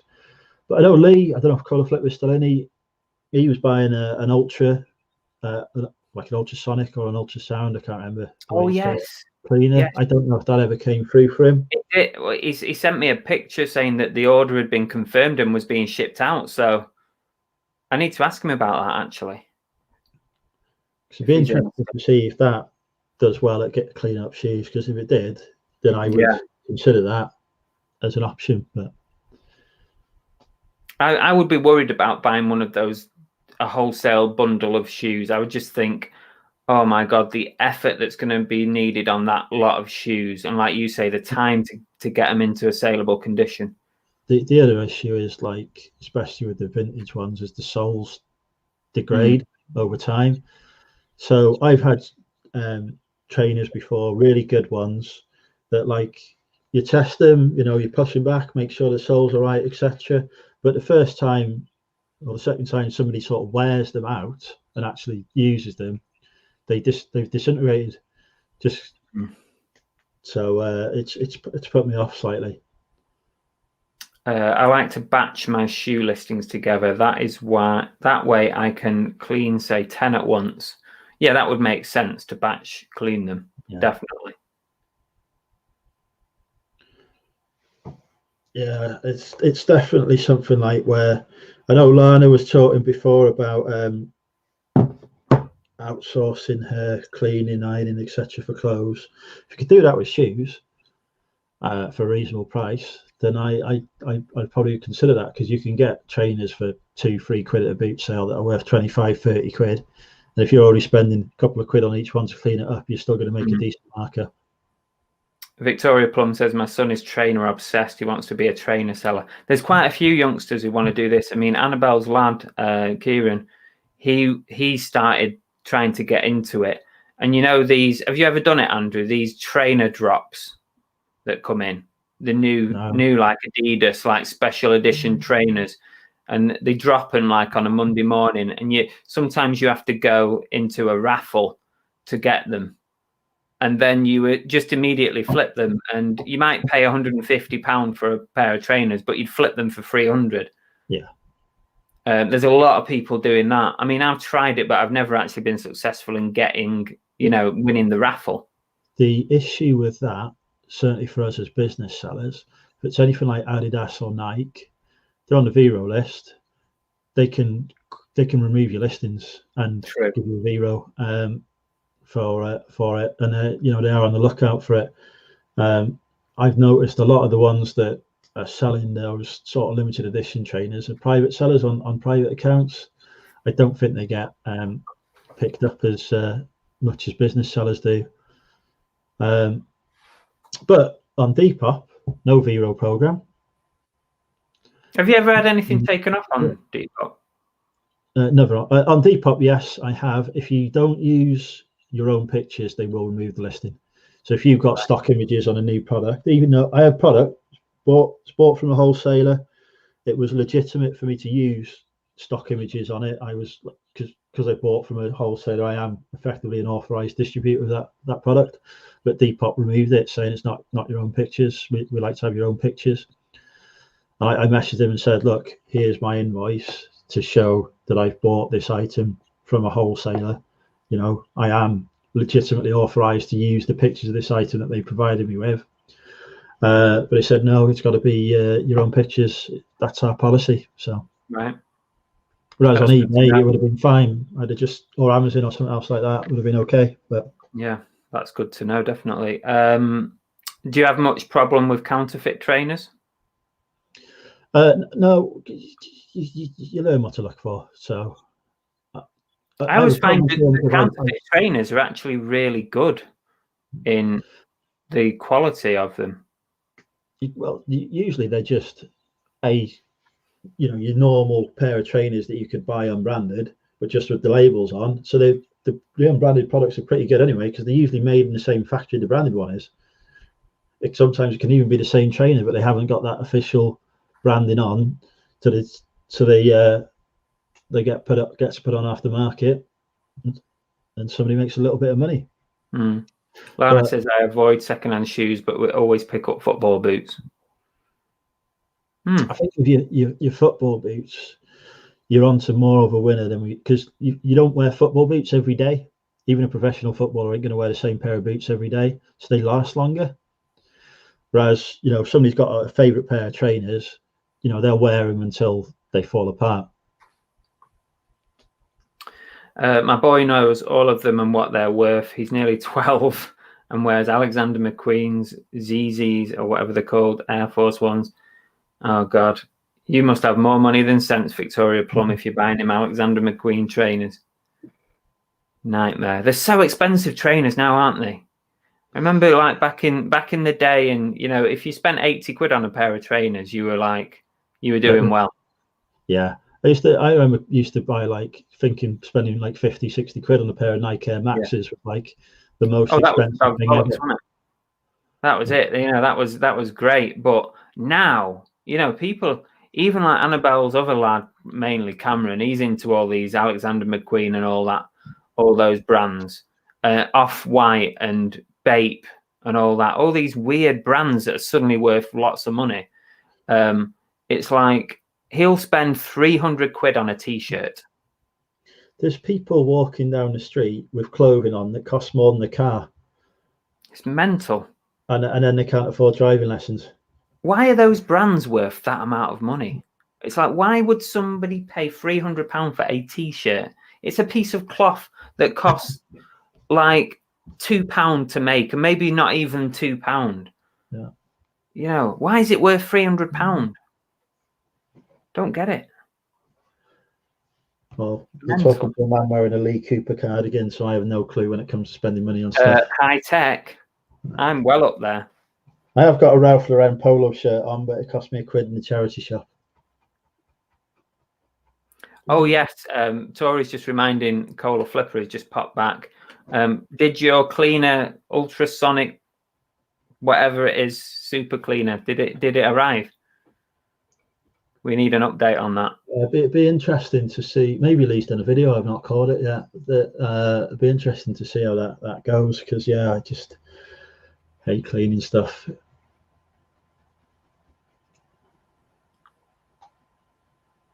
But yeah, so I was going to ask you, right? If you were sourcing, you've got like a hierarchy of where you would choose to source from. So say your options are car boots, charity shops, retail arbitrage, wholesale, Facebook Marketplace, Spock, etc. Where would you rank sourcing from wholesalers? It's got to be up there, probably in the top 3. Simply because of the per item price you can get stuff for. So I would put it right at the bottom. Would you? Yeah, even though, right, for me, my business model is purely based on sourcing wholesale now, because I can go there, I can have a quick chat, like 2 minutes with one of my contacts, say what I want, and they'll send something out in the post, and I've had to put no time into it. But that's got to be worth something, though, hasn't it? Because your time, you've got an hourly rate on your time. That's why I do it. That's the only reason why I do that, is just because the time saving it gives is huge. But the amount of time and effort I've had to put in to getting those contacts, to finding the people I can trust, to do that and other stuff has been colossal. And the amount of money that it's cost, thousands to get to that stage. Whereas, so perhaps I should rephrase my question slightly. I think if you've got the cash flow and the budget and you're prepared to risk it, it's up there. I think if I didn't have that, if it was me 18 months ago, say. Oh yeah, I mean it's a different answer.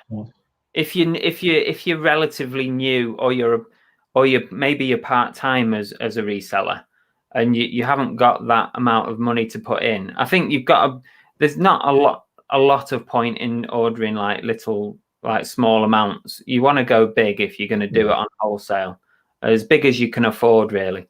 So if I was only part-time, I probably wouldn't bother, because also it don't give you as much enjoyment as. I think that's really important. When you're part-time, you get a bit of a buzz of finding stuff in person. Like clothing at car boot sales is relatively hard to find, but charity shops, it's all over the place. Kilo sales are great because you get a real buzz at kilo sales. You find a really nice Mitchell and Ness, NBA jacket, and you think, wow, that's going to be great. And, it's going to cost you a tenner because it's almost a kilo in weight, but you could get £100 back. That's great. And you don't get that really from wholesale as much. You are buying wholesale to make a living, because of the quantity that it gives you. So yeah, definitely 2 different answers. Yeah, and with a charity shop, they don't have a minimum spend. You can go in a charity shop and spend 10p. With a wholesaler, particularly some of the bigger ones, you've got to spend hundreds on your order. So if you've not got the budget for it, it's not going to happen. And the ones that charge less than that, there's a reason why they're doing that. It's either because they're new, they're starting up, so they want to bring in some repeat custom, in which case great, or it's because no decent company or buyer will buy from them because they know the stuff they've got is shite. I mean, if say for example, another answer to the question would be, if I had employees and I was a bigger company than what I am now, if I had 4 or 5 people working for me, where we're buying from, that's not really wholesale. It's almost an intermediary, in between retail and wholesale. You're in the middle ground. If I had enough people behind me to do the work, I'd go straight to the people that they buy from. There's companies in the States, and there's companies in Amsterdam and Holland and in Italy. They're the people who you need to go to. Yeah. And when I've made sort of enquiries with those, only tentatively, just to see what, you need to spend 2 to 5 grand Yeah, to they even send get stuff by the anything from container. them. They're the real wholesalers. They're the ones where you will you can make some serious money if you buy at that level. They're the ones who the wholesalers over here buy from, basically. Exactly. Yeah. I mean, if you imagine that they charge you 100 quid for a bale, what are they paying for that bale if they can charge you 100 quid? Yeah. I would imagine they're paying somewhere between 20 and 40 pound a bale, or maybe even a bit more, 50 pound. I reckon about 20 to 30 quid a bale. Yeah. Because it'll cost them about 40 quid to ship a bale. Yeah. So 20 to 30 quid a bale, 40 quid to ship because it's 45 kilos, so it's effectively a pallet. Well, it's probably not a pallet. Well, don't forget they shove it in containers, don't they? So they split it amongst 100 other bales. Yeah. But imagine if you could get the bales that you've been buying for 100 quid, if you could pay 30 quid for it and get 10 of them at once, can you imagine the level of profit you'd be looking at? Yeah, that'd be huge. But you need a team behind you to do that, and that's where you have to scale up.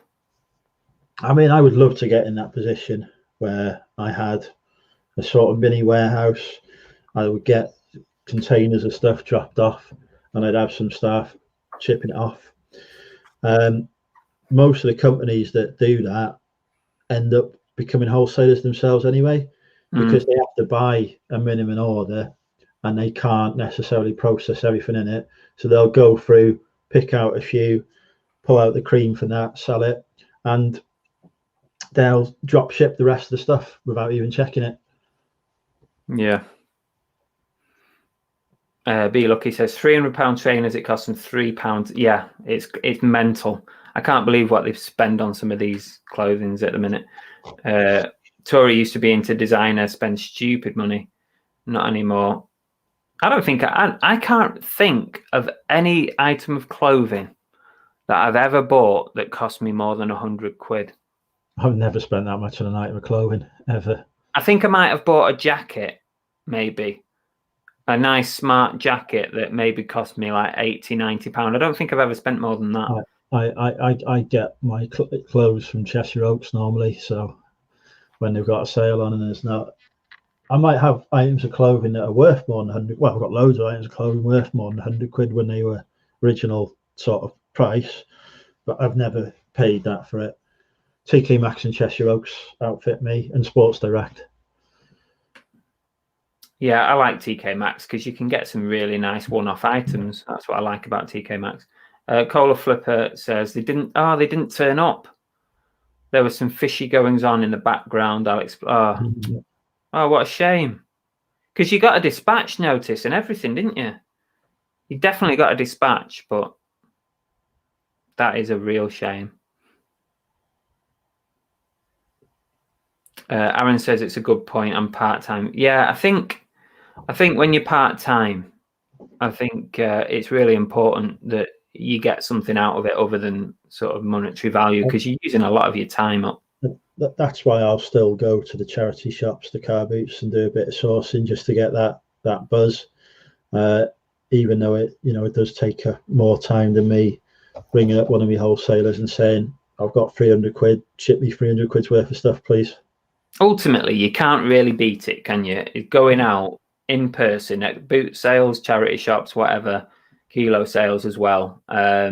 You can't really beat that in-person experience. But when you're in a pandemic, all you can do is bloody order online. Cola says, I get really high-end brands in my area, both charity shops and car boots. As a working at London commuter town, car boots are best value, but need to go through 15 to 2,000 items. I don't even think my car boots have that many items of clothing there. Yeah, I've bought a few bits at boot sales, but I've also had some big fails at boot sales, like fake items as well, that at the time, you didn't really look at properly. But a lot of fake stuff. I do get a bit of clothing from car boots, but not too much, because I think that's just because where I am as well. Like, there isn't a lot of people who wear high-end brands, so you're not going to see a high-end brand. I think once I've picked up a Burberry item at a car boot around here, which turned out to have holes in it. That I picked it up in the dark. That had holes in it. I paid a £5 for it and sold it for 25 in the end. That's like the only piece of high end that I've ever come across in here in Wrexham and Chester area. So you get like your Nikes and your Adidas and whatever, but yeah, people tend to be charging quite a bit for them. One of my best sales was from a car boot, an item of clothing from a car boot sale. I just realised, that Olympic jacket that I picked up. I mean, that if that didn't have a little mark on the front, I seriously could have got £500 for it. It was mental, but that is a one-off. That was a one-off find. But you have got to put yourself out there to find the stuff. And if I was full-time, I would still have charity shops and car boots as part of my sourcing strategy, because that is where you're going to, like you say, you're going to find those rarer one-off pieces from people who don't know the value of it themselves. Yeah. Ray says, Chris, you started with plushes and now mostly clothes. Disregard the profit, which gives you the biggest buzz in sourcing plushes or clothing. Plushes, and we didn't really start with, plushes were part of what we used to buy. It was toys as well. We used to buy a lot of movie-related stuff. That's kind of where we started. But that's harder to find and make like regular money on. So I don't mind what I sell as long as I enjoy picking it up and as long as I've got some level of interest. Like with clothing, I like picking up the sports stuff and the American sports stuff. I just like finding it and picking it up. It's harder to find that in the charity shops now as well, because they've turned into massive industries where their donations, like in, say, my Bernardo's, for example, or even our local hospice charity shop, the stuff that gets donated to them, they don't even check through in the store anymore. They just bag it up and they ship it to a distribution center, and it gets sifted through, and they have certain brands and certain types of items that they look out for and put on their own websites and put on their own eBay stores. Yeah. And then the stuff that is lower end that they can't be bothered with, or it's got issues, then gets sent back out to the charity shops. So they're not as easy to source from as they were, unless you find charity shops that don't have big distribution centers they ship to, where stuff that they put out is what gets donated to that branch. Sometimes, the charity that I used to work for, there's an exception to that rule, and they had a distribution center because they had 9 shops, I think they have now. So they needed a distribution center. But sometimes if people drop in to the shop directly, it doesn't always end up at the distribution center. Sometimes the staff will just, depending on the stock levels or whatever, they will just put it out on the shelves. So that's when you kind of get lucky. But also what they used to do at the charity I worked for was, if they found items that were worthy of eBay, they got credit for it to go towards their targets. So what they do is, so say they found an American football jersey and it was worth 40 quid. Instead of putting it out on the shelf for a £5, they bag it up, send it to distribution, and then it gets marked down that came from their shop. And if it sells on the eBay for 40, 50 pound, it's a soft credit. Yeah. So it's eBay obviously get the money, the eBay department get the money, but the shop gets a soft credit. So when they're doing all their targets at the end of the month, they look at sales and they look at soft credits, and then that then deems if they're doing well enough or not. Just thought I'd let you know that. Yeah. Cola Flipper says, local Oxfam charge all of the same item type at the same amount. So a Burberry jumper costs the same as an M&S jumper. It's a numbers game if he'd hit 14 charity shops on lunch. It's not quite a lot. I don't think we've got 14 in Wrexham, but... God, that's a lot to get through in a lunchtime though, isn't it? Well, yeah. It'd take me, potentially if a day. Half an hour in a shop sometimes. I'd probably be picking up the M&S jumpers as well, depending upon what's in them, because M&S stuff just gets a crazy amount of views when you list it. It brings in there's a lot of people looking for Marks and Spencer stuff on eBay. Depot State, yeah, we definitely needed a visit there. I know it was crap with the pandemic last time I went, and only letting like 2 people in the shop, and the queues were like halfway down the street. But yeah, it's a good place to source from. Just looking at the chat. Becky's got a good contact at a charity shop. Always good to have, I suppose. I don't particularly have one. I'm new around here, really. So, and I find the charity shops down here in Devon are expensive. Tourist area, always expensive in tourist areas. Yeah, it's expensive. Although that being said, like in the summer when I went down to the coast, I picked up some really great stuff in the charity shops there. Some really great vintage stuff. Chewy says, Andrew, that's not correct. Bernardo's donation centre stores have to provide items to other stores as well. Donation centres do sell clothes. That's what I'm saying, Chewy, that they have to give the stuff out. They don't just like keep it and sell it there in store. Right.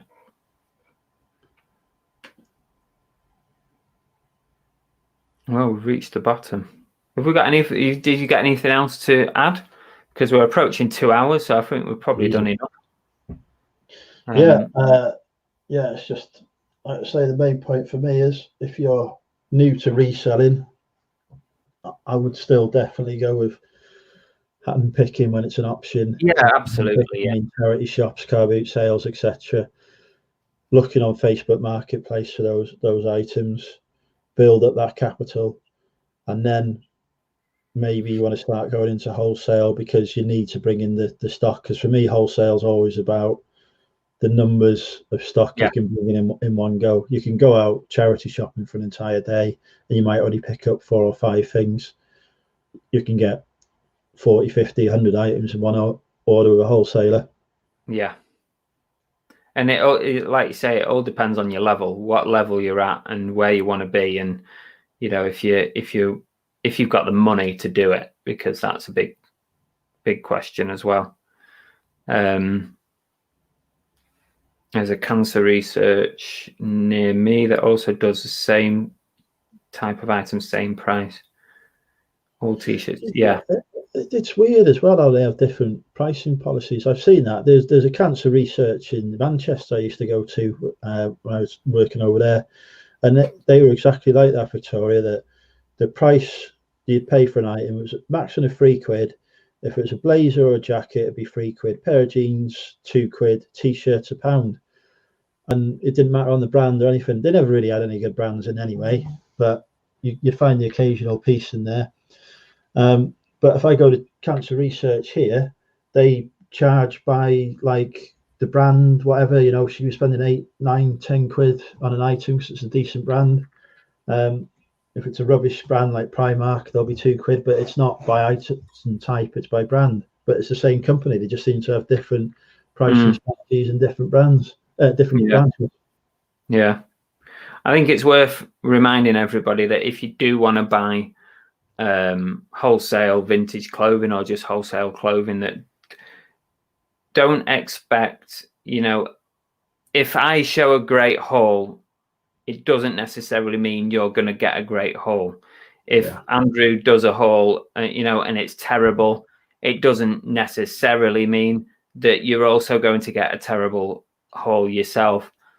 It depends on so many factors. If you buy blind, if you do a video pick, if you've, you know, if you built up a rapport or you've done multiple orders with a company, there's so many factors. But do your own research, because it's so easy to do your own research.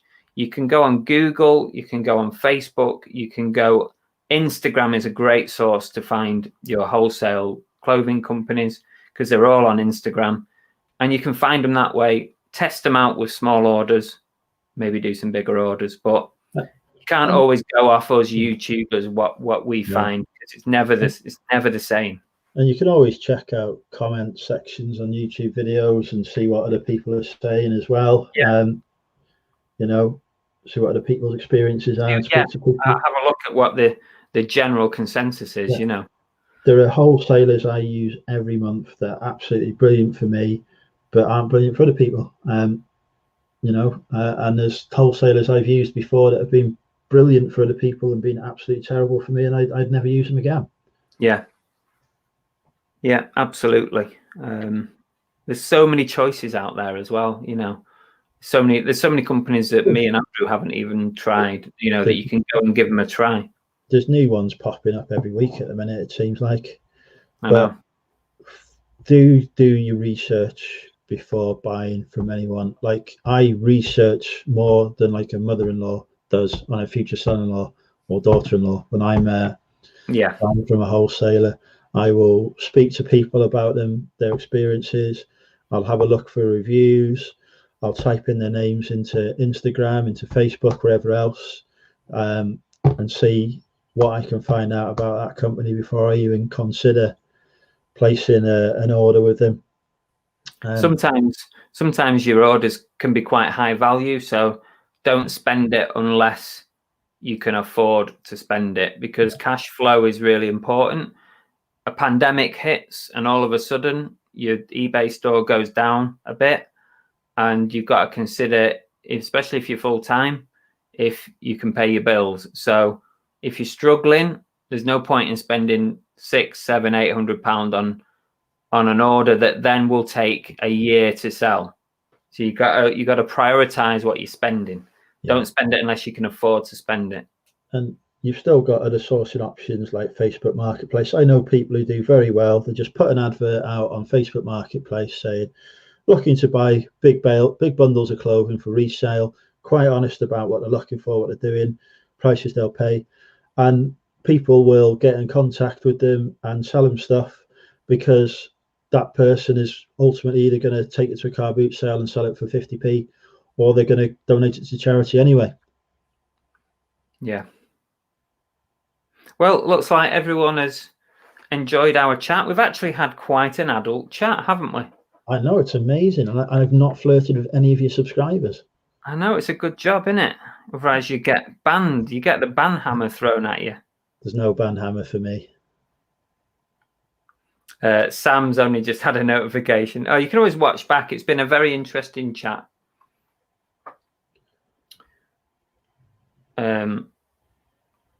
That's Reselling Polly renamed, isn't it? It is, yeah.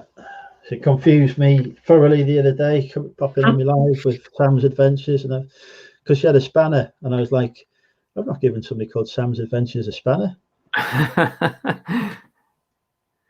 She said that she changed her name because she got fed up of being called Polly. I quite liked it being Polly, but I don't like change. Just before we finish, Chris, what does this say? There's too much glare. Picking on country. Chet Atkins. Yeah. What that mean? Definitely don't buy any t-shirts from Chet Atkins. His music doesn't sell for anything. Okay, maybe his t-shirts do. No. T-shirts could be rare. I've got some t-shirts down here. Some nice Lacoste down here. Where have these come from? Before we finish, where have these come from? These are from a wholesaler, but they just need cleaning up. But yeah, polo shirt bundle. What was it? £4 a kilo, I think. That's so you get like 2 or 3 t-shirts in, and it was like Lacoste, Tommy. I think there's a Tommy one here. A couple of them were kids ones, but it's still value in. Smaller cost. Yeah, so, and they sell for between 12 and 15 each. So yeah, they're a nice turnaround polos. Just more stuff you can pick up.